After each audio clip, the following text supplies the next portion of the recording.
as you see, it was when 2 days ago. Oh no, that's bad. Yes, CRA shuts down online services after thousands of accounts breached in cyber attacks. So basically, they decided to shut down the systems because of this major attack, and this is for the second time or third time in the past couple of years that this issue happened, like similar cyber attacks. So it says the CRA Canada Revenue Agency is investigating 2 online hacking incidents affecting the personal information of thousands of Canadians. Has temporarily shut down its online services after the agency confirmed it was recently hit by 2 cyber attacks that compromised thousands of accounts linked to its services. While the breaches have been contained, services connected to my account is a service, is the portal. When you log in, it goes to my account. My business account and represent a client on the CRA website have been disabled as an additional safety measures. So question, in previous module you studied incident response process, remember the steps? So can someone say what were the incident response steps that we studied? You can also look at the book we have in the chat. Hi Nilam. Yes, I am speaking. Can you? She cannot hear me. I can hear you. Okay. Maybe she's not hearing anybody. Let me see. So yes. Let me tell her to rejoin. Yeah, maybe she should, because yeah, might be a problem there.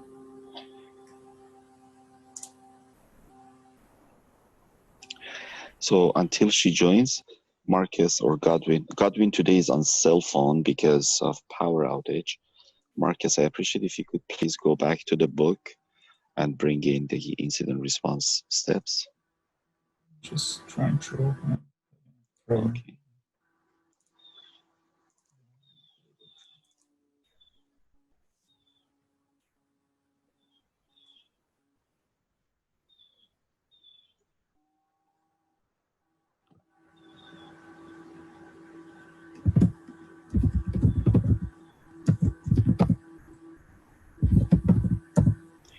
Nilam, if you hear us, we cannot hear you.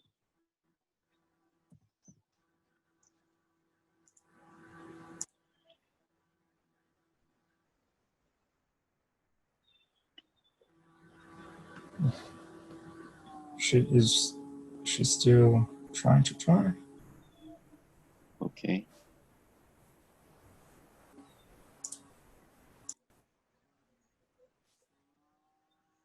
Maybe she has like an audio.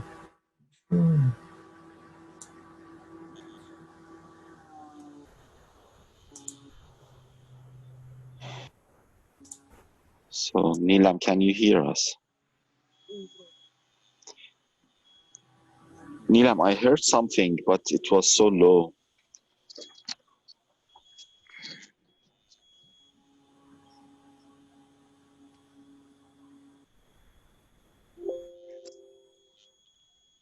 Your voice is not clear. Okay, I think there is a problem with your headset. Marcus, we studied that under chapter 1 or chapter 2? It's lesson 2.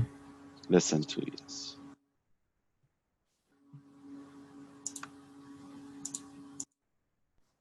Have it open here.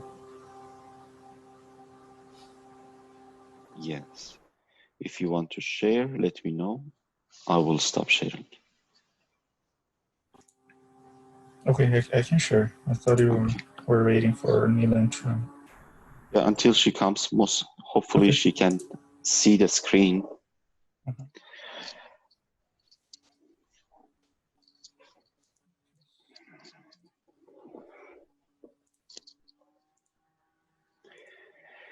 Okay, so this is topic Yes. here. So if you can please zoom in.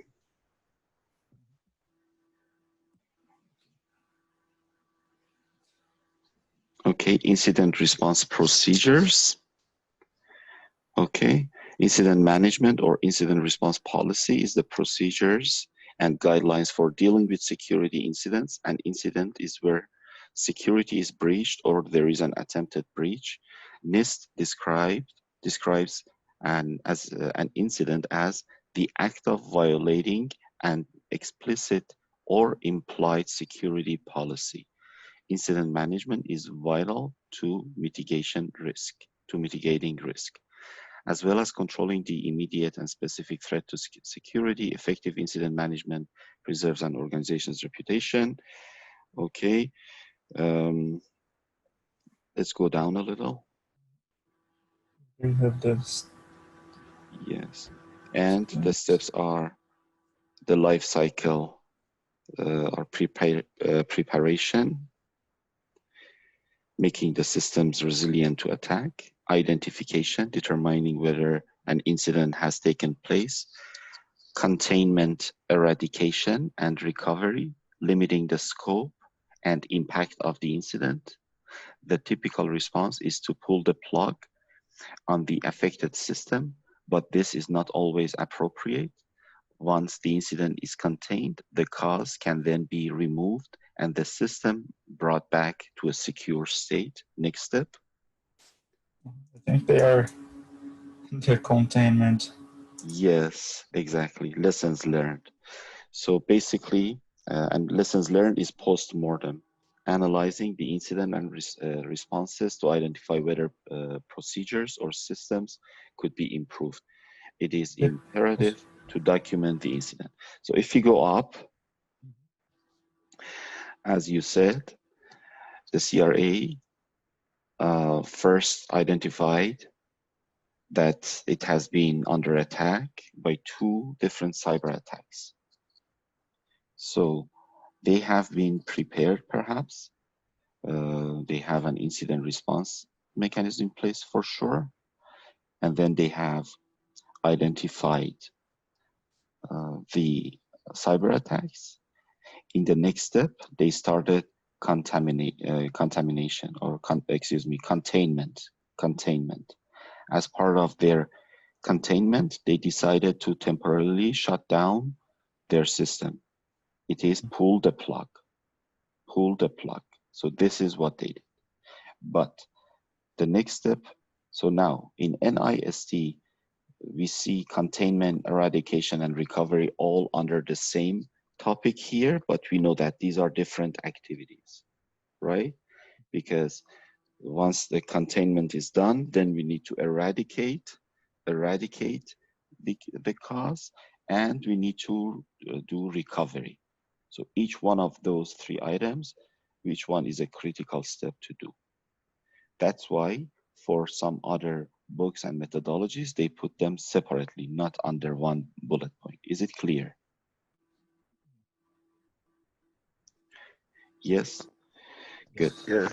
So preparation, identification, containment, eradication, recovery. Now back to what we were seeing.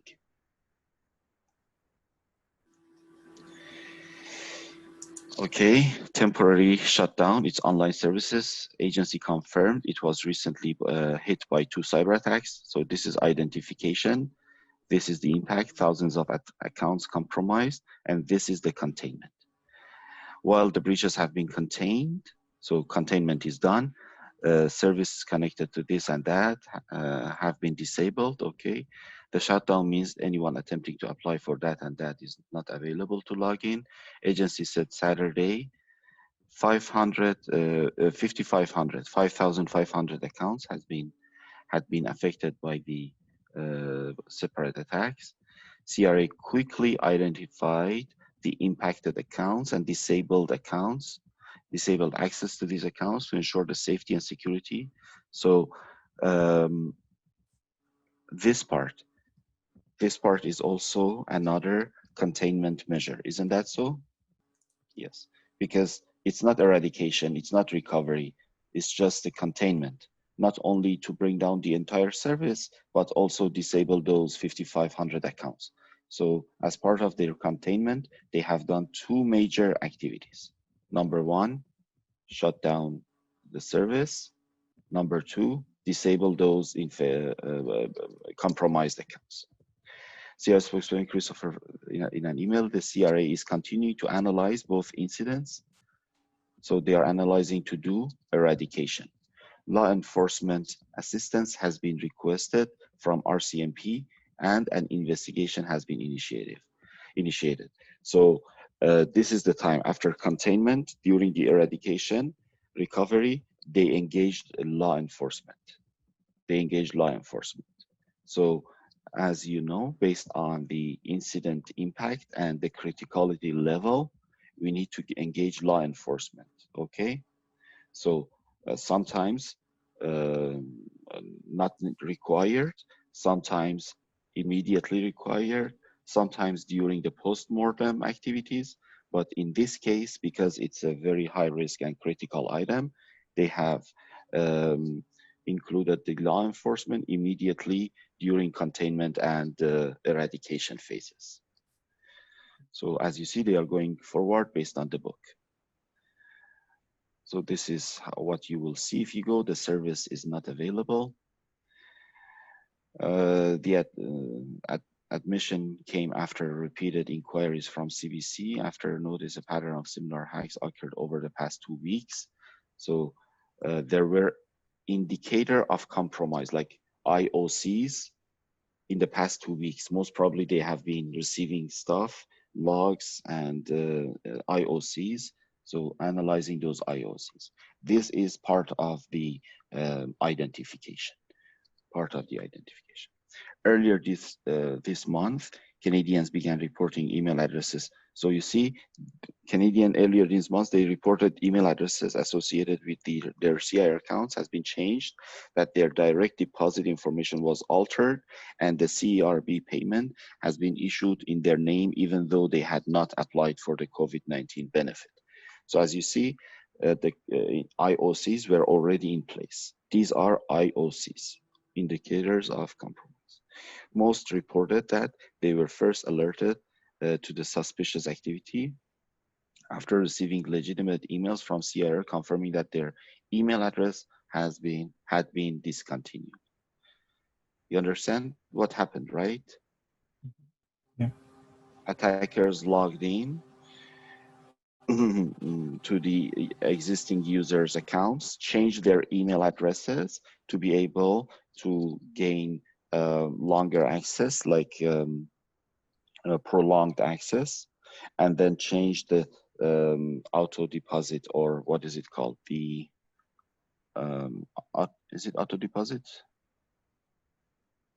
Yes, direct deposit. So banking information. Why? They want to steal money from government. So and then they reported for Canadian Emergency Response Benefit payment.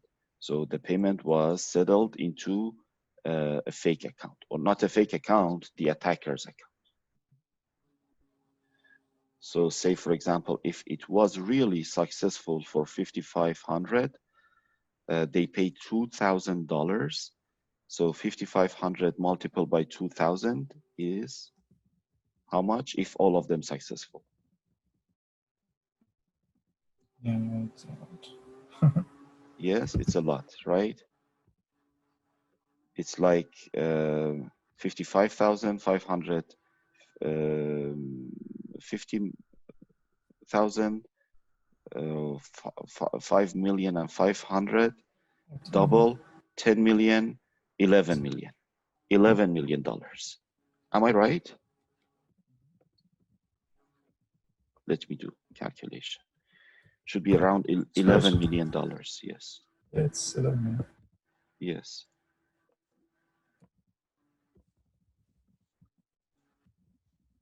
So if the attack was successful for all these accounts, they could steal $11 million from the government.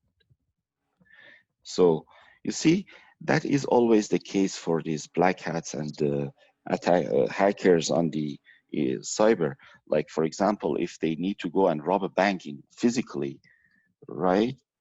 So they are putting their lives at risk, and they need to go with guns, and there are security guards and police there. They can be shot. Their life is at danger. And who knows, at any given time, a bank branch, how much money they have. Like, do you think they have $11 million in their branch at any given time? No, not like this one. So that's the point. Like, maybe just they can empty the cash is like, I don't know, $10,000, $20,000, say maximum $100,000. So that's why cyber attacks are incomparable with the physical attacks to the banks, because they in the physical attacks, life is in danger, life of people is in danger. The risk is high for the thief, I mean, for the bank robber, and they gain like maximum tens of thousands of dollars. But in the cyber one, you see, in this case, if it's all compromised and all attacks successful, $11 million. So the reason I'm repeating this is to make sure that you understand what is the difference. Like, the motivation is totally different in the cyber attack and the physical attack. First, alerted suspicious activity after receiving legitimate email. Okay, attacks based on reused username password. Incidents are a type of attack known as credential stuffing. The Treasury Board's office of the Chief Information Officer shared in statement. Credential stuffing. Credential stuffing. So, Marcus, can you search in the book for the keyword stuffing? See if you can find anything. Just a second. It's trying to find the text. Yeah. Neelam, are you back? Yes. Okay. Can you hear us well? Yes. Okay. We cannot hear you very well. It's like there is a signal, or like perhaps there is a yes, a wire problem on your headset, if it is a wired headset or something. Do you have any other headset? Yes, let me try. Yeah, no, there's no stuff in here in the Yes. book. Yes, this is no stuffing. But what do you think credential stuffing is? Godwin, do you want to talk about it? Godwin? Today, everyone has technical problems, yes. Yeah, I'm here. Yes, yes. Do you want to talk about credential stuffing? What do you think it is?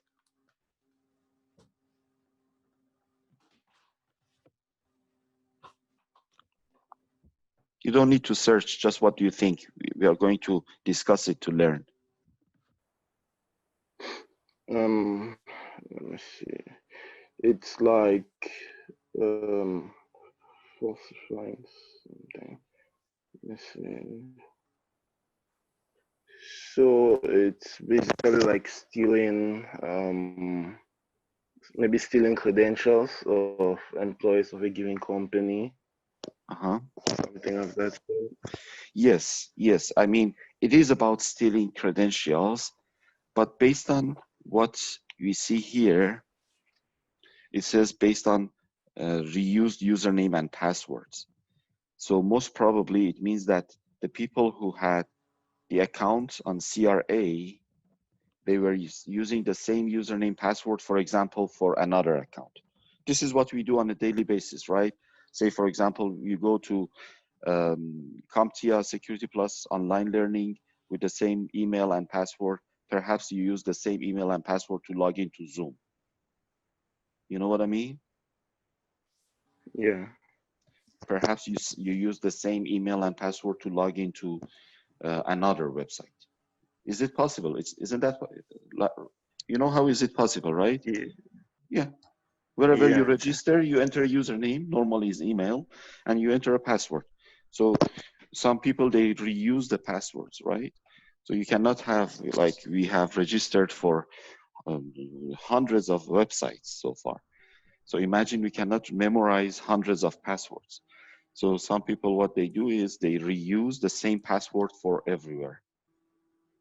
Is it a normal thing for everyone to have? Like it's a normal behavior, right? Either they have to write hundreds of passwords or use the same password.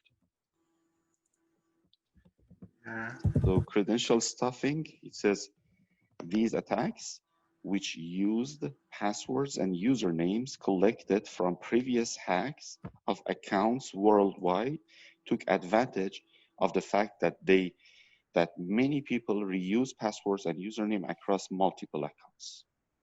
So this is what they defined as credential stuffing. So Marcus, question. How do you think a group of attackers can access valid username and passwords compromised globally?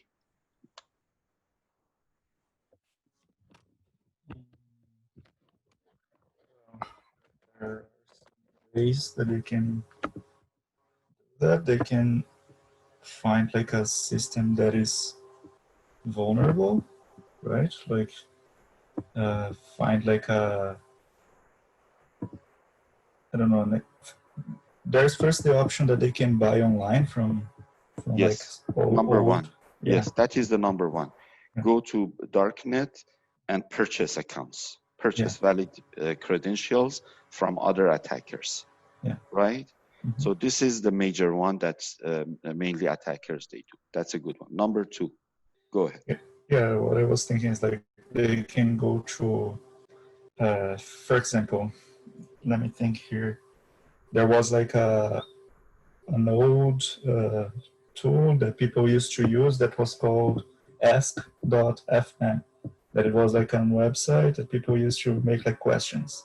They can go to a system that is not like used anymore, so probably not updated. They go try to enter, get access to the passwords and accounts there, and then use the same to try to access other accounts and Can you see put if it in a chat?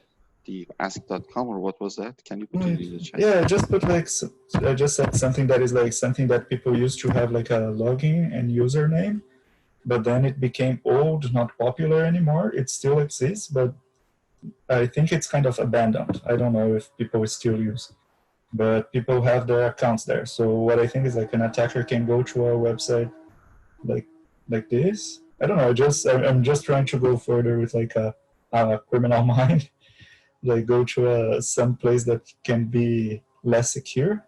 Yes, exactly. Yeah. Less secure, and many people they go and create account, right? Yeah. They had accounts in the past, so if you have the same username and password, you can get from there and then apply to others that are more like nowadays and get the same results. Can access accounts by chance. Exactly. What else?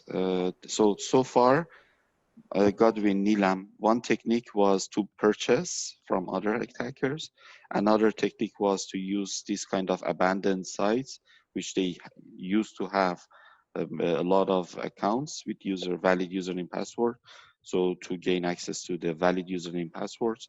What else, Godwin? What do you think, or Nilam, if your headset is fixed? A data breach as well. The attacker can attempt to steal the information directly from the victim.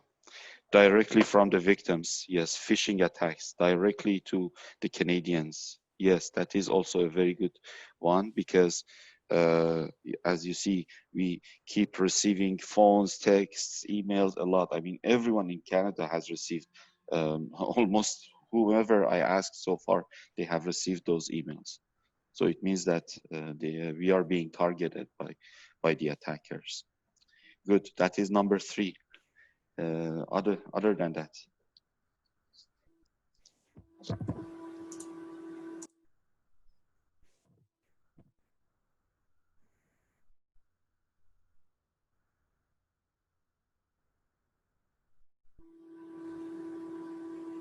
Well, they can always try to attack directly the place by like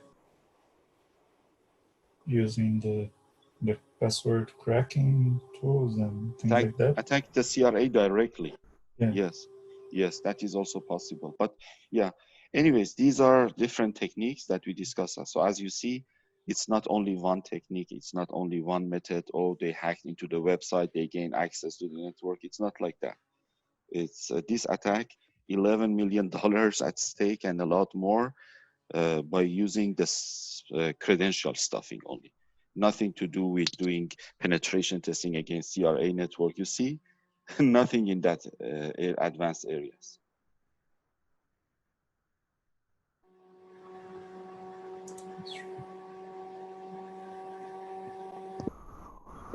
So Attacker let's could also continue. set.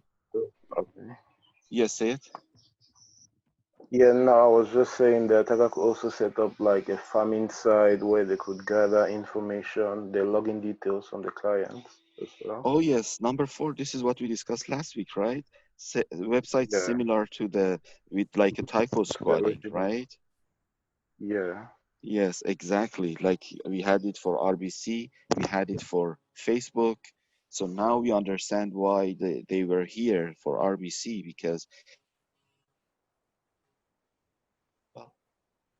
so because you see sometimes when you log into CRA, either you can use your CRA account or you can use a partner account, like using RBC account you can log into there.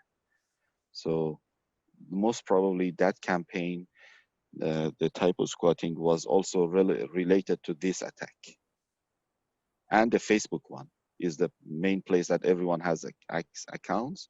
So the credentials can be stolen. So I really think that this news today is relevant to the threats and alerts that we saw from IBM X-Force last week. What do you think?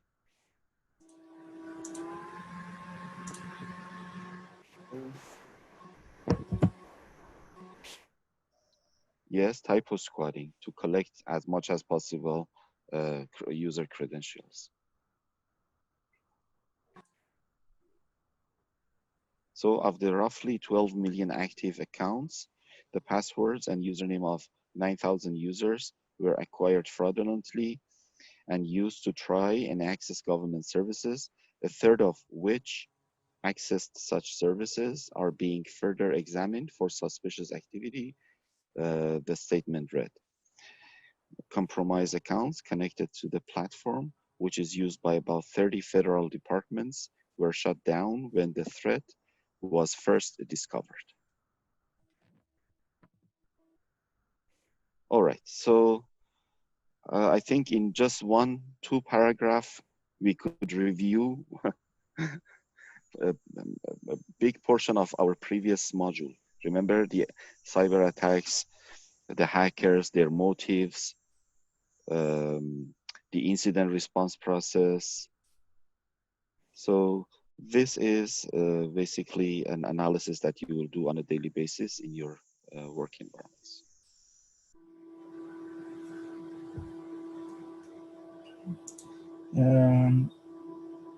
It's like, how can I know if I was like one of the affected people in this? Normally, you will receive a letter or email, Ah, but if you okay. want to know, you need to go and try. If you have an account, try to log into CRA and see if it is blocked or not. But currently it's down, right? Isn't that? Exactly, yeah. That's what I was thinking. Yes. So if you want, you can click on CRA and see if login works.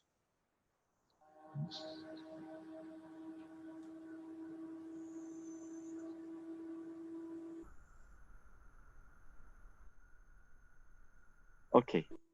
So before we continue about first of all, our labs, are they all completed? I'm sorry, what are you? Have we completed all the labs? Yeah. Yes. Any questions about the labs? Any questions about the assignment or the material that we studied? Well, questions in general. Yeah, I would like to review better the layers, but this I was going to do it by myself today, but I don't know if other people are also. So regarding the layers, we will have a review quickly today, but the point Okay. is, um, did I upload an IETF document for you? The Which one? TCP/IP, uh, RFC.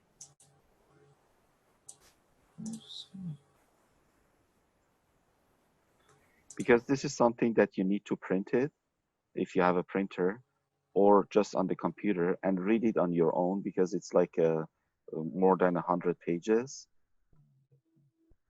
And the book, but let me see.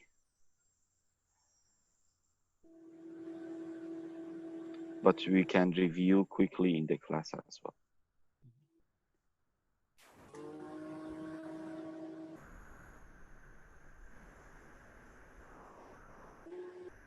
So first of all, any questions about this one, this attack? Everything is clear? Everyone knows about this and the details about the kind of attack and what happened and the process that they took, and the incident response mechanism based on NIST framework?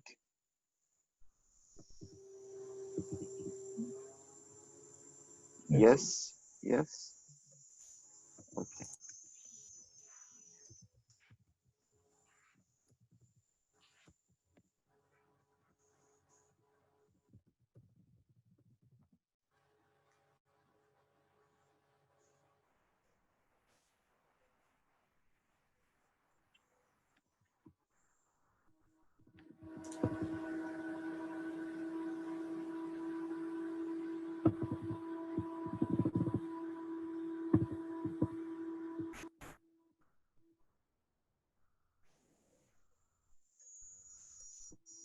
So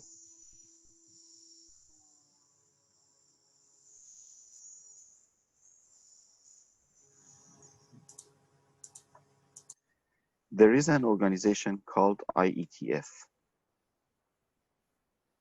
Okay.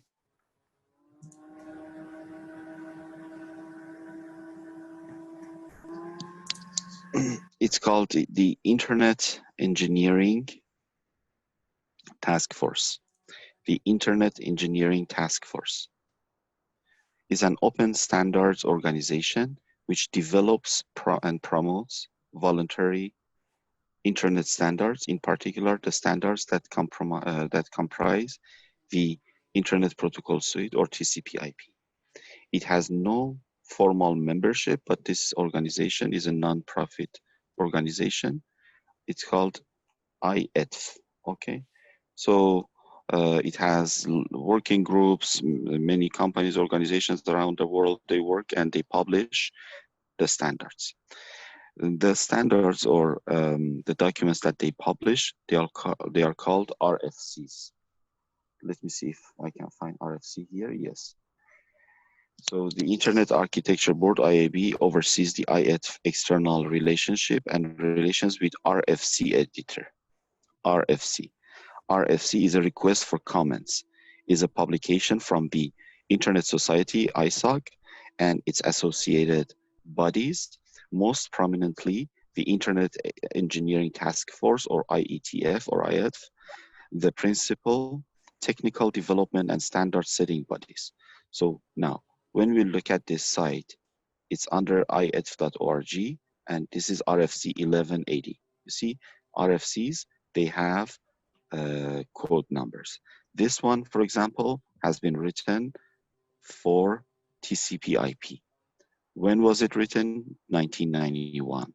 By whom? By these gentlemen or ladies who are named here. Okay, so this is how an RFC looks like. As you see, they need to follow a certain standard for diagrams and documentation and so forth.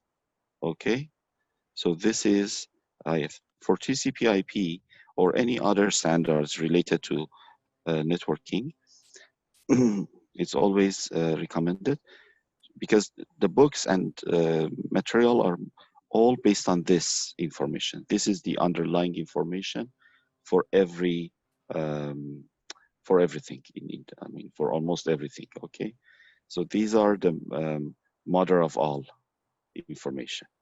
It talks about ARP address translation, TCP, UDP, you name it, and the technical details about it. Okay, so this is TCP/IP. I'm not sure if this RFC talks about the layers. Let's see, for example, we have network layer, or just let's say search for layer.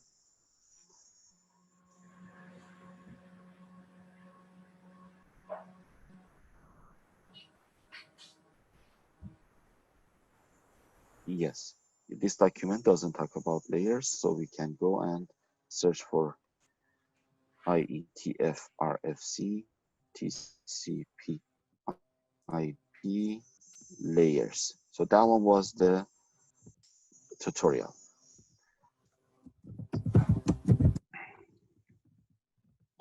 $62.50, and this is newer than that. Like the numbering goes increments.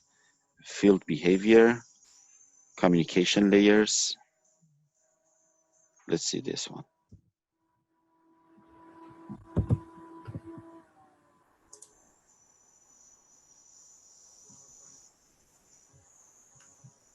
If there is any diagram.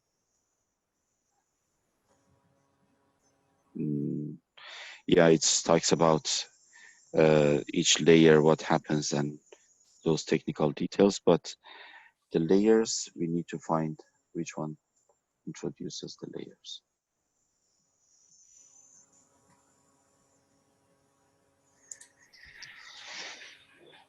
Okay, header fields and general header fields, okay. Classification,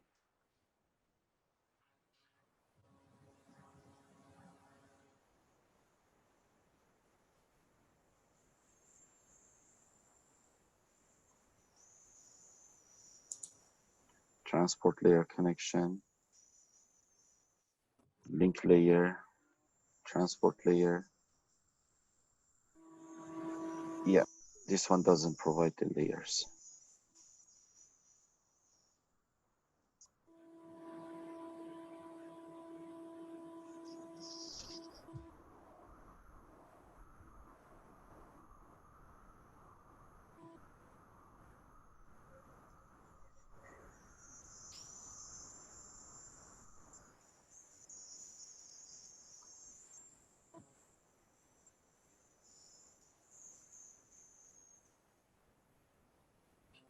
Link layer, okay.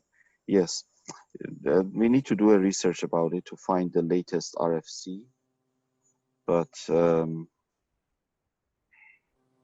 yeah, this can be a service approach based on the IP application upper layer, IP and link layer, which we have network and internet and network, but this is the foundation of that. This is the closest to the layers that we study.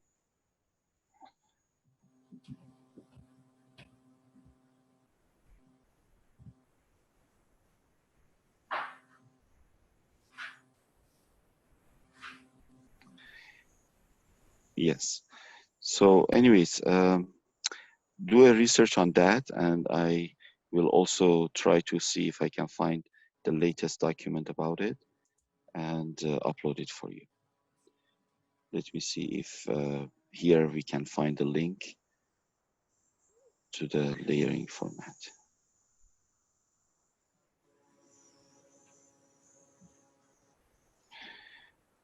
Yes, for example, encapsulation of application data, application transport, internet and link. Application transport, internet and link. So in this model we had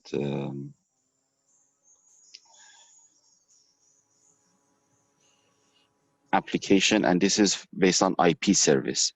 This one is based on encapsulation of application data. So first we have application and then transport. Here we have application and upper layer protocol, say transport, and then The next step we have internet, which is the IP, and then we have the link layer, which is the link layer here.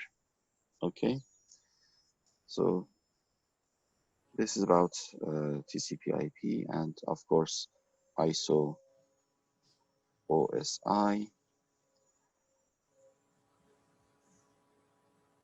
We can go to the ISO website. It's iso.org.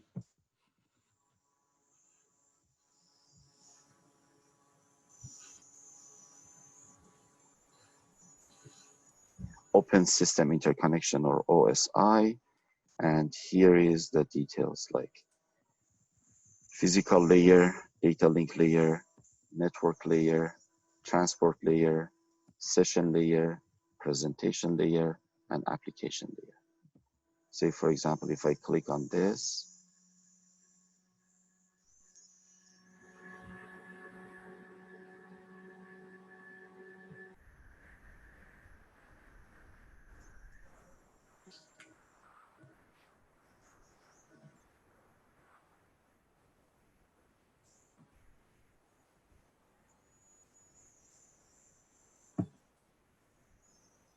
so these are relevant standards to that layer. So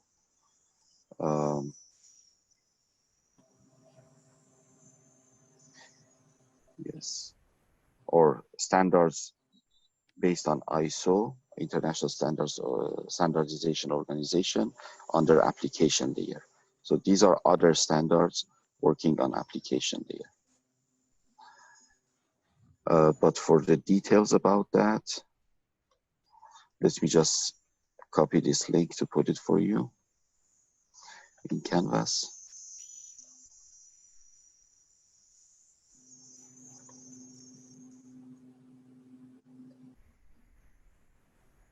And this one,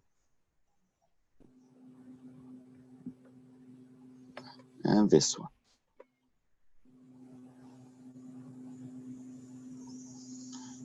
Okay.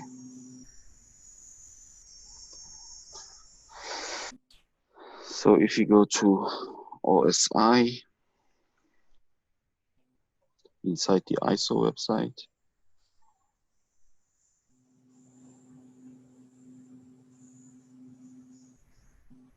yeah, it only brings the standards. It doesn't bring the itself. So let's go back.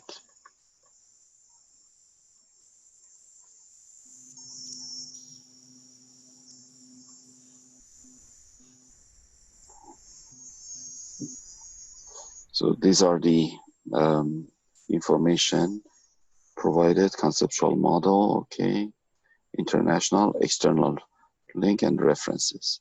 References, okay, network window, okay. OSI, the internet that wasn't.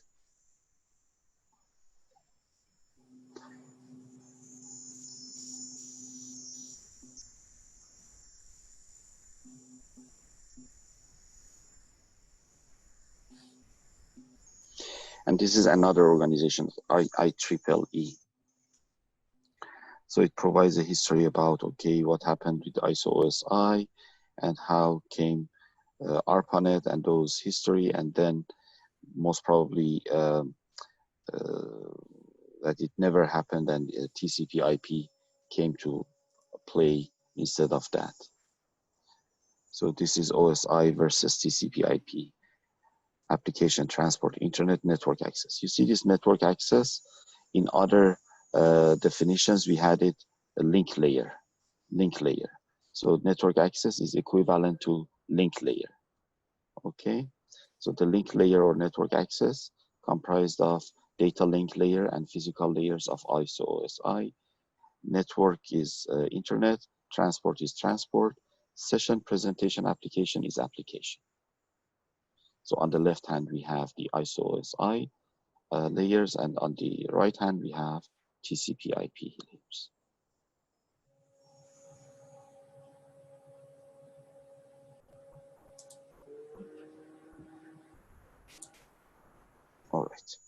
So these are some good resources and the textbooks that are posted in Canvas. So nothing more than this. Like they have been around for decades now. So just take one or multiple of these resources, and you can go deep and deep studying about each layer and their activities, their protocols, and so forth. For example, data link, ARP, NDP, ARQ, ATM, you name it. All these standards and protocols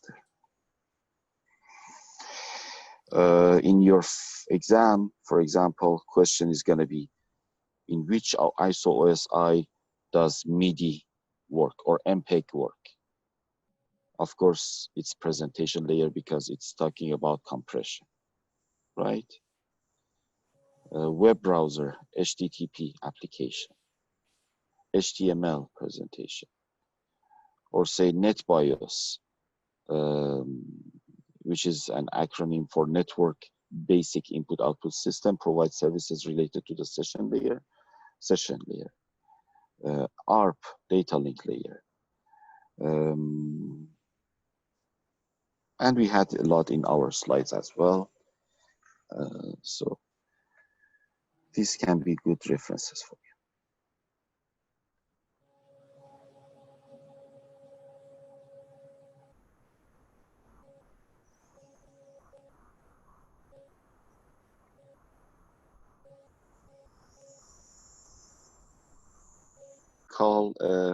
These appliances are hardware, right? However, we can have them in software format, the virtual appliances.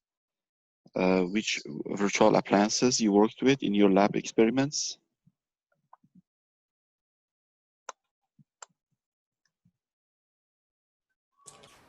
We used the VYOS to configure switches, I think, routers. Yes, router. Yeah, a virtual. And one more. And we also configure firewall.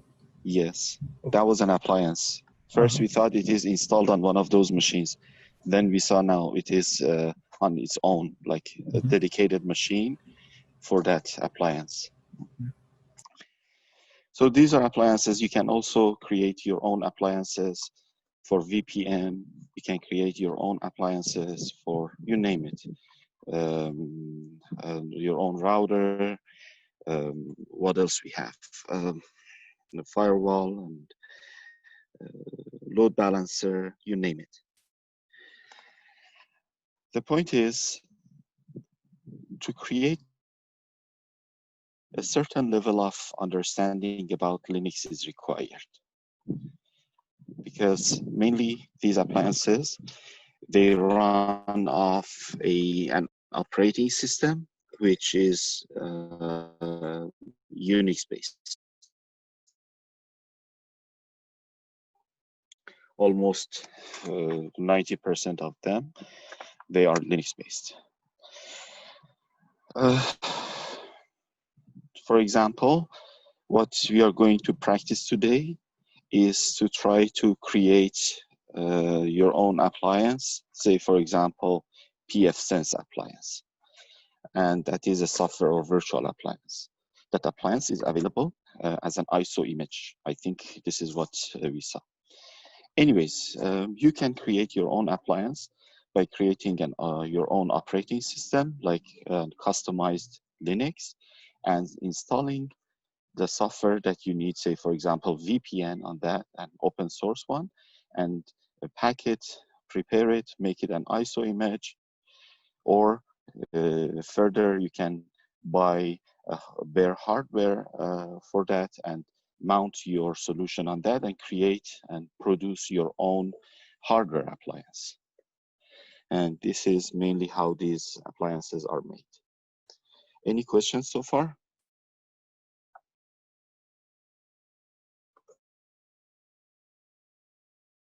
No.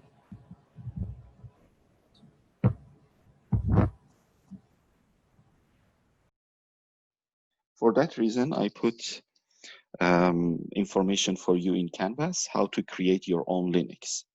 So if you are interested to go down that pathway, you can right away start and work in that pathway. And those are activities that normally they are done for master's and PhD thesis and so forth. Therefore, this is what you can start practicing right now if you're going down that path. Sorry, give me 1 minute. Okay, sorry, can I have 5 minutes time, please? I need to respond to something, okay? Sure. Thank you. Okay. Okay, sorry, everyone. So, all right, can you see the slide? Yes. Yes, all right. So we reviewed the, based on what Marcus's questions, we reviewed the TCP/IP model. Yahya, we had a conversation about appliances and how to create customized appliances and so forth. In a nutshell, I put information to create customized Linux on your own. So that is the starting point, to create a customized Linux and then install whatever software like router or VPN or firewall, you name it, whatever you want to install on top of that. So this TCP/IP OSI, 7 layers, application, presentation, session, transport, network, data link, physical layers. We have them equivalent in TCP/IP, application, transport, internet network, or link layer. And these are the protocols that operate in these layer stacks. So today we saw another model. I'm going to save it for you here, just to give a better view. It was on IEEE website. I will put the URL for you, but as well the image here for you to have two different views on top of that. Okay, so the same thing.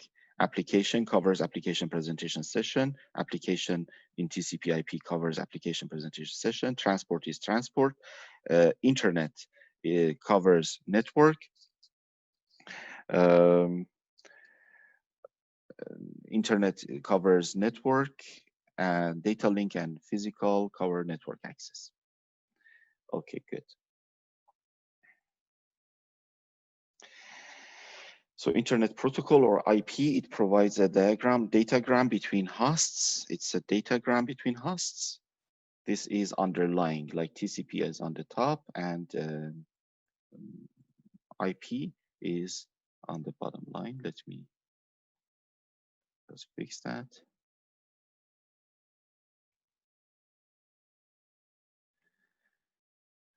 Internet Control Message Protocol, or ICMP, is used to send control and error messages to routers and hosts. The network access layer defines physical connectivity between hosts on a network, for example. For example, we have WAN TCP/IP connection supporting for X25 point-to-point protocol or frame relay, LAN connection, IP, ARCnet, token ring support, and so forth. This access layer wraps the packet into frames. The frame contains MAC, media access control address. You remember when before the packets transfer to the physical layer, we had a MAC address, and this is basically the MAC address on the physical data link and physical layer. It includes in the frames. This layer covers second layer, so it's natural to have MAC address.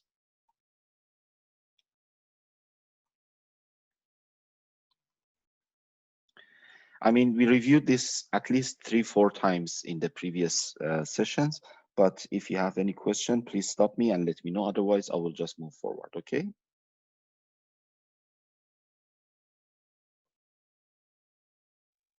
Okay.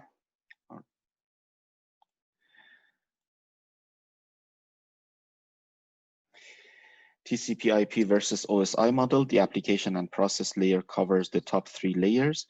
The layer deals with the user interface and provides a variety of applications between different hosts. The host-to-host layer overlaps the transport layer and provides a reliable communication between the systems.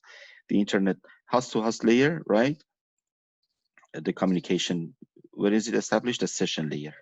and the transport layer, right? The session creates the host to host, but it is in TCP/IP under application. Here is where the two hosts, they start establishing a communication.